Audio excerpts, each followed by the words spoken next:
Once you accept that loudness sells, controversy sells, rudeness sells, vulgarness sells, you will be able to better realize where you can position yourself and navigate your own streaming journey. You just have to come to a point where you make a decision. Who are you going to be? And who do you want to show up in your space?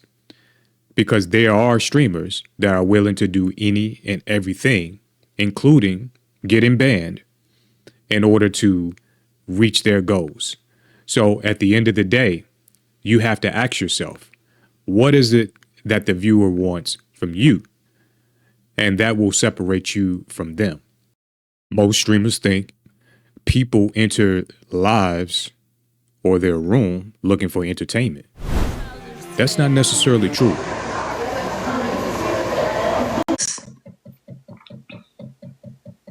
Something else. Let's do something else. If the flower is on both, leave me alone.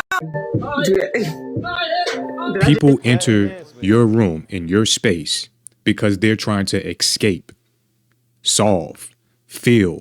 They're trying to avoid things in their life. And ultimately, they want to experience something new. That's why they're there. So, at the end of the day, before someone enters your room, ask yourself, do you have a problem to solve? Do you know their problem? They could be bored. They could be lonely, stressed, confused, or just flat out trying to avoid life. When you click that go live button, the stream doesn't immediately connect you to those emotional states. You have to create them. This is one of the ways that the Go Live Bootcamp helps you identify the viewer's problem. Here's the perspective. When you first thought of that space, who did you create it for?